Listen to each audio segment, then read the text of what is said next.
Should I stay or should I go?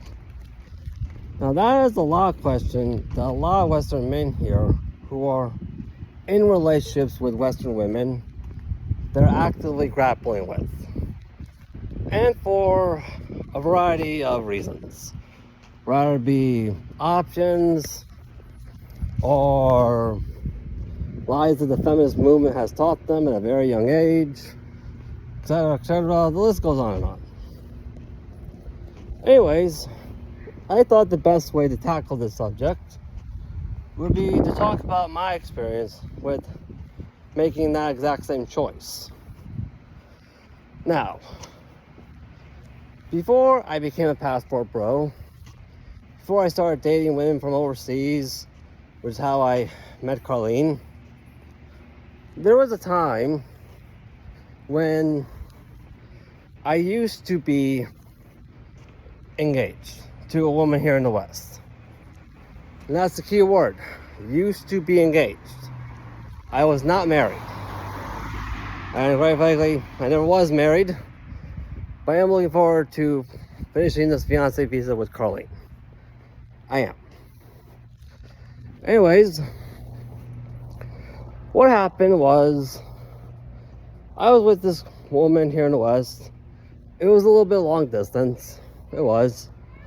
I was building my life here in Florida. She was attending college in her home city. Don't ask. Which was Atlanta, Georgia Tech. Yep.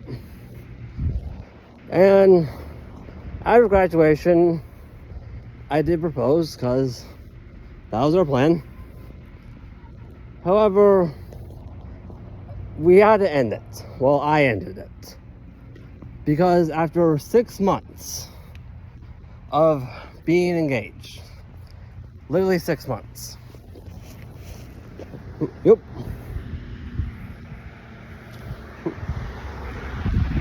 Instead of doing any work on our wedding at all, like literally any work at all, we were still trying to resolve the feminist mother's temper tantrum, which was me saying no to her brand new 2 demands that just popped out of nowhere right after proposing, which was me saying no to buying a 10-carat diamond ring. Oh, let me sit down right now. Look right neighborhood, huh? Great place to sit down. And for saying no to buying a 10-carat diamond ring to please the feminist mother and not my ex. And me saying the word no to throwing away everything I built for myself here in Florida, throwing it all away, and moving into that 1-bedroom Airbnb that the feminist mother built above her garage for the sole purpose of having her daughter live there well into her adult years after graduation. I know, kind of creepy, right? I sure think so. The temper tantrum started with the feminist mother threatening to invade my home and forcibly take her daughter back and end the relationship against our wills. Now I knew that was just an empty threat. I only knew it was just an empty threat. The reason why is because at the time, the feminist mother was with her husband at another beach in Florida where it doesn't matter which route you took. It really doesn't matter. It'll be a 2-hour drive on I-4 either way. And that's even without holiday traffic, and this was during holiday traffic. I also live in a resort-based gated community. So, with round-the-clock security. So it doesn't matter which way I look at it. By the time that woman would have gotten here, I would have had the police fully ready and prepared for her. Anyways, she initiated a temper tantrum by screaming into the phone, saying, after she made that threat, making this big declaration that she's the mom and she can end this relationship any given time she wants. I said, no, you can't. There are laws against that. You're a supporter of Black Lives Matter. How is it you don't know this? Instead of becoming humbled, she just got even more infuriated. That's when I noticed something about a lot of Western women here as a direct result of the feminist movement. Which is, they will say they're a supporter of Black Lives Matter.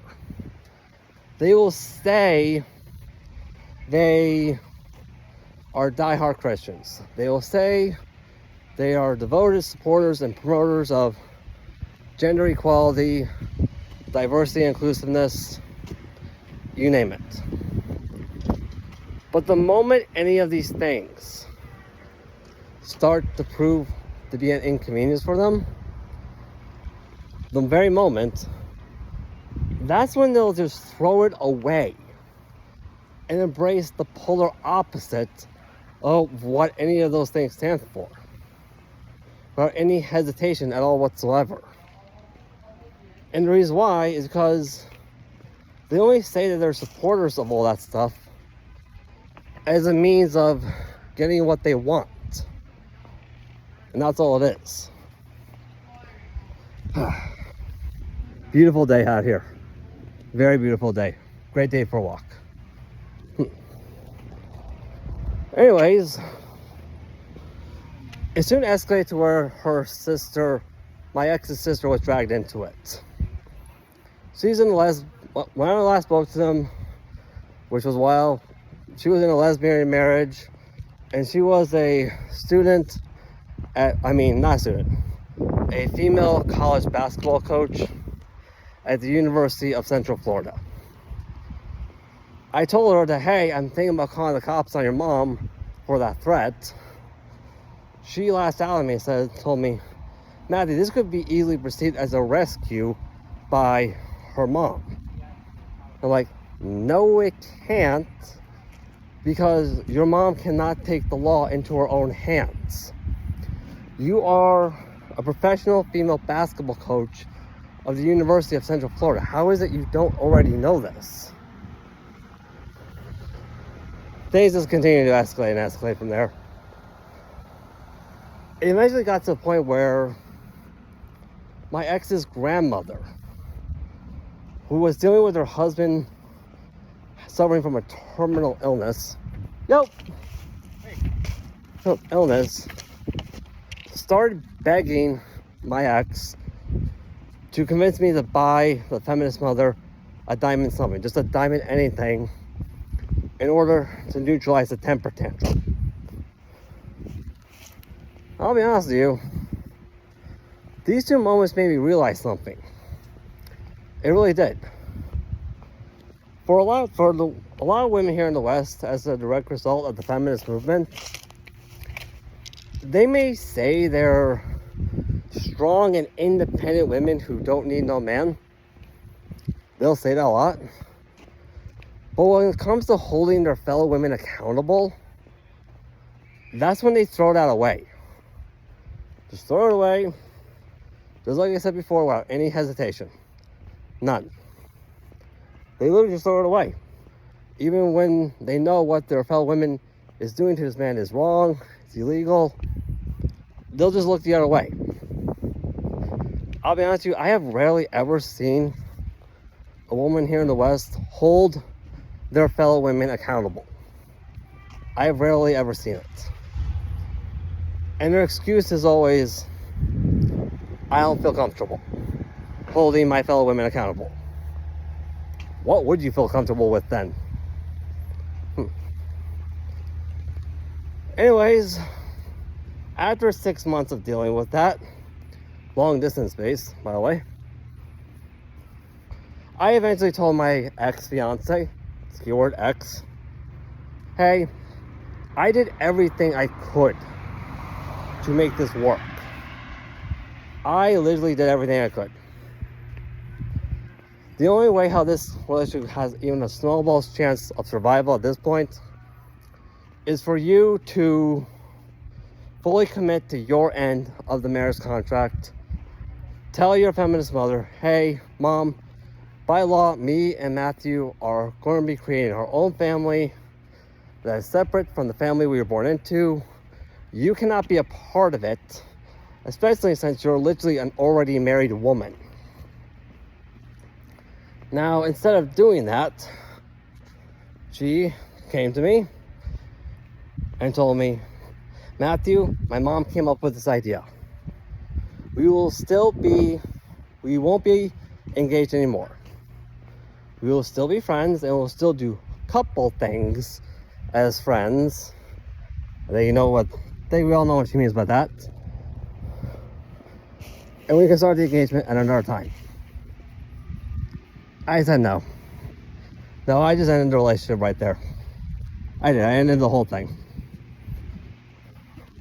That made me realize another thing about a lot of Western women here as directors of the feminist movement. Not all, but a lot. Which is, they sign marriage contracts they have no intentions of committing to. Literally none. And I think the current divorce rate is living proof of that. Anyways, after all that, had a red pill moment at a church I used to go to. Dedicated myself to being a passport bro. I dated women from overseas, which is how I met Carlene. I never looked back. I never did. And that's when I realized the real reason why a lot of men are walking away from all this. Because it doesn't matter which way you look at it. The deal that the average Western man gets on the Western dating market, it sucks. Like, it really does. It just sucks. Look, it's not even worth the effort to invest in anymore. It really isn't. So, to all you men out there, hey, keep at it. Looking for that special someone? Try being a passport bro and date someone from overseas. Whether it be going there directly or hooking on one of those international dating apps. You won't regret it. Trust me. Keep at it, guys. Keep at it.